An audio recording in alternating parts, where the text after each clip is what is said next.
নির্বাচনের জন্য যে শর্ত এবং দাবিগুলো আমরা দিয়েছি এগুলো এনশিওর করে নির্বাচনে যেতে হবে, তাহলে আমরা প্রতিশ্রুতি অনুযায়ী ভালো নির্বাচন হবে, নাহলে ভালো নির্বাচন হবে না। ফেব্রুয়ারিতে নির্বাচন হওয়ার জন্য আমাদের কোনো সমস্যা নেই। আমাদের পক্ষ থেকে এই দাবি করা হয়েছিল ফেব্রুয়ারি অথবা এপ্রিলে আপনারা নির্বাচনের টাইমলাইন দিতে পারেন। তা আমরা এখানে সরকারকে বাধ্য করে নেই, ইম্পোজ করে নেই, ডিকটেট করে নেই। আমরা ফ্লেক্সিবল ছিলাম, সরকার প্রস্তুত হলে এই টাইমলাইনে করতে পারে। তো গভর্নমেন্ট যদি মনে করে যে আমরা প্রস্তুতি নিয়েছি, প্রস্তুত হয়েছি, তাহলে নির্বাচন ইলেকশন যদি ফেব্রুয়ারি না, আপনি ডিসেম্বরে করলে তো আমাদের আপত্তি নেই, কারণ মাঠে আছি। তো যদি কারো নির্বাচনের প্রস্তুতি না থাকে, এখনও নমিনেশন ঠিক করতে না পারে, মারামারি কাটাকাটির জন্য যদি তারা যদি সিদ্ধান্ত পৌঁছতে না পারে, এটা তাদের উইকনেস, এটা আমরা এখানে বলতে চাই না। কিন্তু আমরা রেডি আছি।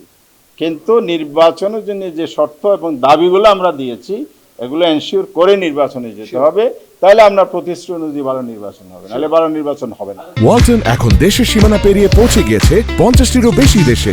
ওয়ালটন, ঘরে ঘরে বিশ্বজুড়ে। একটা পলিটিক্যাল পার্টি নির্বাচনে আমরা অতীতীয় ভূমিকা রেখেছি। নির্বাচন ভূমি দল হিসাবে আমরা গ্রহণযোগ্য সকল নির্বাচনে অংশ নিয়েছি, পার্লামেন্টে প্রতিনিধিত্ব করেছি।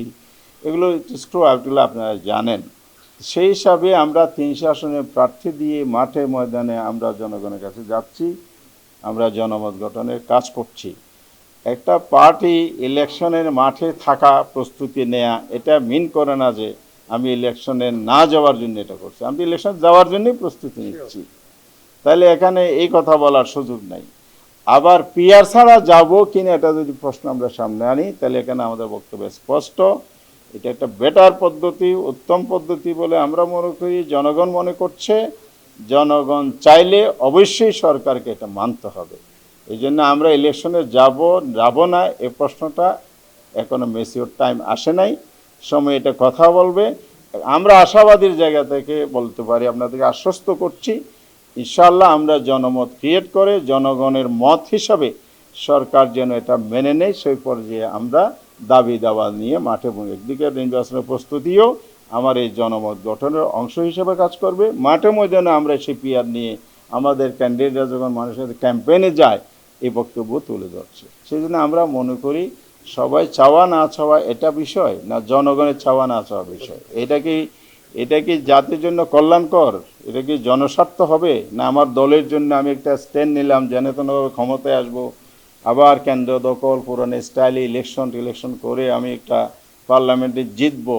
তো এইটা কোনটা চায় জনগণ? আমার মনে সেটা চায় না। বিশেষ করে জুলাই বিপ্লবের পরে মানুষের একটা নতুন আকাঙ্ক্ষা তৈরি হয়েছে। মানুষ আসলে এক ফেয়ার পলিটিক্স চায়, আগামী দিনে একটা সুন্দর পলিটিক্যাল সিস্টেম এবং ব্যবস্থা চায়।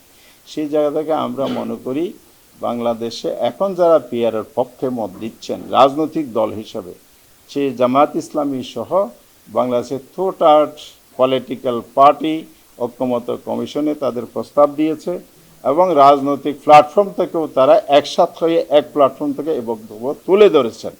সুতরাং এখানে যদি কিছু দল না চায়, তাহলে কেন চায় না এটা ওনারা জবাব দেবেন। কিন্তু আমরা আশা করব যে সবাই মিলে যেন দেশের ভবিষ্যৎ চিন্তা করে, বেটার কিছু চিন্তা করে, ডেমোক্রেসির কথা চিন্তা করে, ভোটাধিকারের কথা চিন্তা করে, এই বেস্ট পদ্ধতিটিকে যাতে সবাই গ্রহণ করে নেয়, এটা দেশের জন্য মঙ্গল হবে।